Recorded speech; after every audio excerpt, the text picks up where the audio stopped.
So good morning from the Big Cypress. So it's a beautiful morning. Been here for about an hour or so, caught the sunrise and got some beautiful clouds in the sky. Sun is coming up, it's a little bit higher now and it's cloud covered now, but soon it won't be. And I thought that this might be a good time to talk about something that I use quite often, especially since I'm on the water a lot, and that is polarizing filters.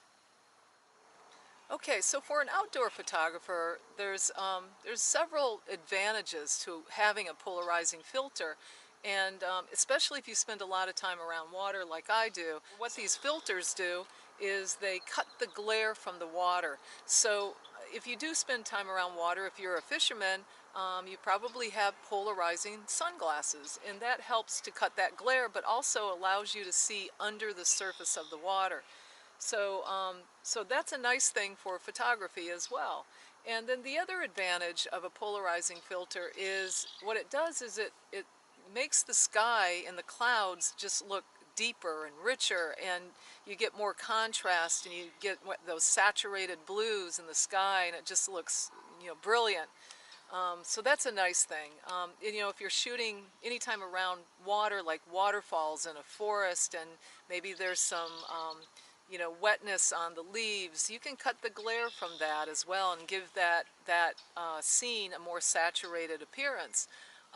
If you shoot buildings, like if you're around glass or mirrors, cuts the glare from those as well. So there's a lot of advantages for an outdoor photographer to have a polarizing filter. Okay, so how a polarizing filter works is very similar to a neutral density filter in that it does cut light coming in through the lens, but it does it differently than a neutral density. A polarizing filter, in order for it to work effectively, the sun light has to be coming in at an angle to the direction of the lens. It cuts the light perpendicularly.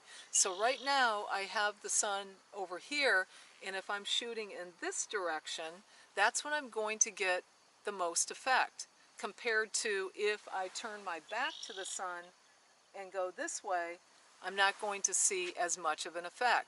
All right, so as I'm pointing this way, what I want to do is I want to turn my filter until I see the most effect. So you're going to see the blues get darker, and you're going to see more contrast, especially in the sky, and and the glare will disappear on the water as well. All right, so as you turn it, you get the full effect and take your shot. Now if you turn it back, you're going to lose that effect. Now if I turn my back to the sun and do the exact same thing, I do that, I turn the filter around, and I don't see much difference. Okay, so it's important that the sun is at an angle. You don't want any clouds over the sun, has to be relatively high. This isn't going to work at sunset or sunrise when the sun is low in the horizon. So let me give you a few tips on how to use these. First of all, when you're shooting with the filter on, you're probably shooting at midday or when the sun is relatively high and it's very bright. So I find that in that situation, as I'm looking through the viewfinder, I have a really hard time seeing what's in the viewfinder. If that sun is higher than it is now, that's when it gets real hard to see through the viewfinder. And I find that I have to cup over the viewfinder like this, but then I have to come over here and turn that filter around. So what I find really useful is having the histogram showing up on my viewfinder, which I do anyway, but the fact that it's there makes it easier for me to see the polarizing effect. So how does that work? So as you turn, as you turn the filter, look at your histogram. Okay, you should have that on your viewfinder on the bottom right corner. Look at the histogram and watch how it changes. As you get that full polarizing effect, the histogram, the shape of the histogram is going to change, but it's also going to shift more to the left.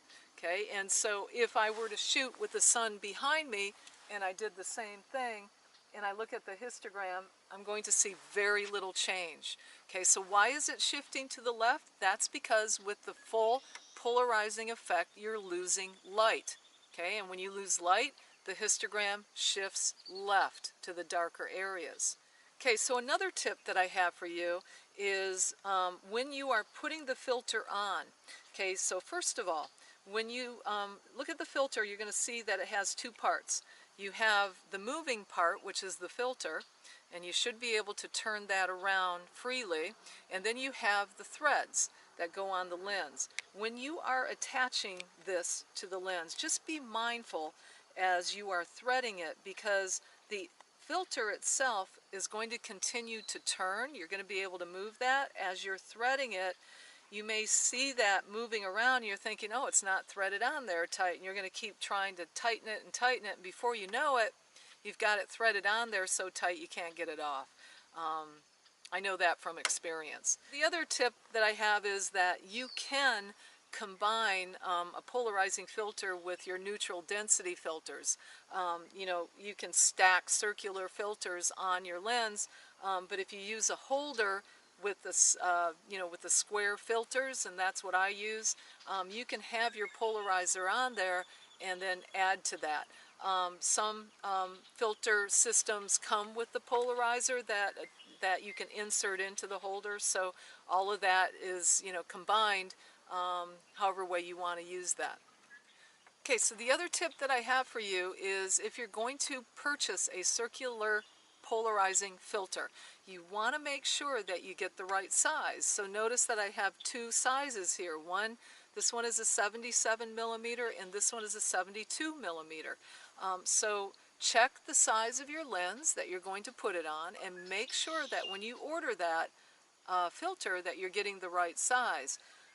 These cost me about $70 to $100 each, and you're going to see the price range on polarizing filters can really vary, and you'll see them as expensive as hundreds of dollars.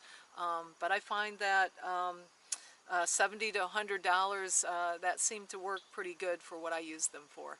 So what are some limitations that come with polarizing filters? One of them is, especially when you use wide-angle lenses, is you tend to get an uneven effect of the polarizer. And I'm talking about the wide-angle lenses that have like a convex shape to them. So, you know, when you're using those, you're using them so that you can get that wide perspective, but that comes with that limitation. When you have the filter, this polarizing filter on top of a wide-angle lens, what you tend to see is you tend to see really dark areas in the middle, and then on the periphery it's bright. So in other words, the polarizing effect is not even throughout the entire scene, and that gets a little tricky. You know, sometimes it works, but sometimes it doesn't work. And you know, and if you're trying to pan and then eventually stitch your images together, you're not really going to be able to do that with the polarizer, because every time you change the angle of your lens, the effect of the polarizer is also going to change. Okay, so the other limitation of a polarizing filter is that it does cut light by about 1 to 2 stops. And so the disadvantage of that is if you're trying to shoot fast subjects and you're going to possibly compromise your shutter speed. I had that happen to me because I use my long lens a lot of times to shoot landscape, and I had the polarizing filter on it and forgot to take it off, and I started shooting birds, and I'm thinking, why can't I get a fast enough shutter speed? So just know that, you know, for that type of shooting, it is a disadvantage.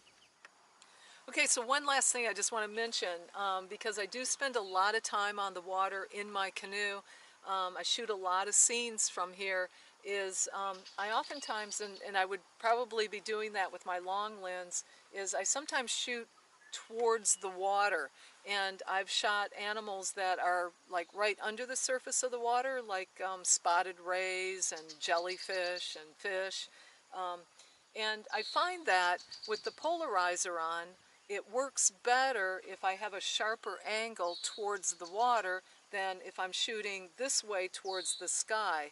So the angle of your lens towards the water relative to the water surface is going to affect how much polarizing you're going to have. All right, so to recap, Advantages of a polarizing filter.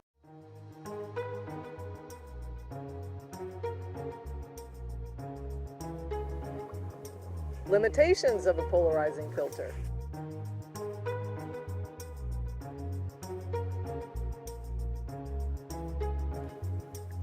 The best conditions for using polarizing filters.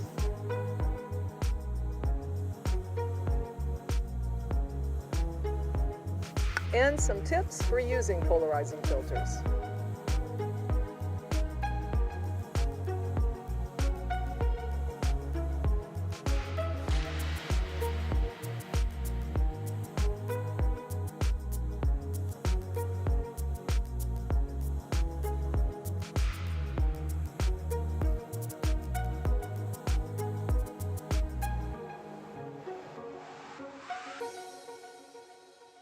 I grew up in the world, a citizen, a friend, and a girl, watching greed surpassing giving, everyone consumed with their